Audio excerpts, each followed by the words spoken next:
Got a couple of rough questions for you here. Awesome. Awesome. So Google managed to cough up some facts. You have voiced some support or affirmative opinion of Black Lives Matter and Antifa in the past. Can you clarify that for us? Yes, thank you. So let me ask you a question, or anybody a question.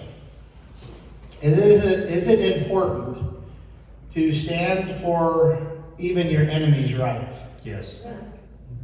Okay. So first of all, right off the bat, that's what was going on.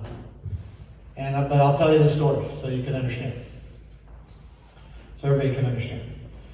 So I was very involved in people's rights. Anybody heard of people's rights? It was basically we're just uniting people kind of under as a network to get them to push back against a lot of the stuff that Governor Little was doing, just like physically, and we weren't going to comply. Well, one of the things that started happening in 2020, as we know, on top of everything else, was Black Lives Matter started, what they would call a protest, but they would go into an area and they would begin to burn businesses and so forth, right? Well, they decided that they were going to demonstrate in Coeur d'Alene and in Boise, but Coeur d'Alene first. So People's Rights organized and got the network along with some of the other militias and so forth, and got people to stand downtown and stand at the businesses and to make sure that there wasn't any destruction going on. And Black Lives Matter went through Coeur d'Alene, they went through Boise, and there was no destruction. Whether it was because the people were there or not, I don't know. But it was peaceful. So then Black Lives Matter decided, well, they were going to go to Boise a couple times a week at the Capitol building and protest. And they began to do that. But they did it in a way, at least in Idaho, where it was peaceful. Well, what happened is after they started doing this routinely, quote-unquote patriots started to go down there and started to assault them. Spit on them, hit them, there was confrontations, and we were running the People's Rights, and so a guy from Black Lives Matter, I don't know if he was a leader or not, but he reaches out to us and says, well, I thought you guys were about, protecting rights. What about our right to peacefully assemble and grieve our government? And I said, well, he's making a good point, but I wanted to make sure that what was happening was really happening. And sure enough, it was. There were patriots going down there and spitting on them and instigating that. And it was wrong. That was wrong. So I said, well, what I'll do is I'll go down there and I'm going to take a Justice for Lavoie sign, Lavoie Finicum, who was a fellow rancher of mine that was killed, shot in the back 3 times by Oregon State Police. He was unarmed. And the FBI. What's that? He was unarmed. Unarmed, with hands in the air.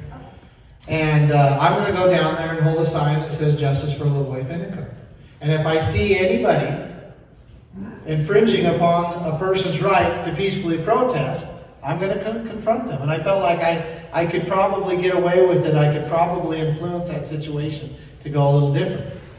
Well, anyhow, the Black Lives Matter organization found out about it, the local one here, and then they began to communicate with the national one. And I said I was going to do it, so then the media says, Ammon Bunny's joining Black Lives Matter. Like I'm joining their organization, which is a lie.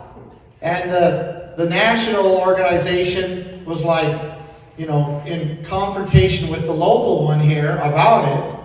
And ultimately they ended up getting hold of me and they said, you can't come down unless you're going to wear a mask. And I said, well, I don't wear a mask. And they said, well, you're not welcome then. So I don't want to go down anyway. And I didn't go down. But the media made it sound like I joined Black Lives Matter.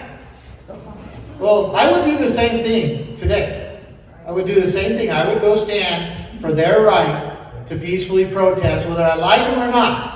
That doesn't make me a Marxist. Right. So you're not into Antifa? I hope not.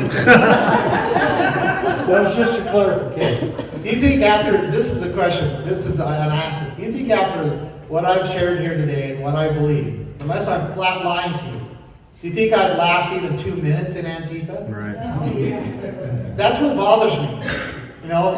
I have literally fought Spent 2 years in prison fighting against the very things in which Antifa and Black Lives Matter is trying to bring to our country, and suffered greatly for it. Yeah. And then accused by my own friends and patriots that I'm joining in furthering their agenda. And they're only doing it because for political reasons. They're campaigning. Yeah. So, I mean, it's fine, it's fine, but let's think about things a little bit.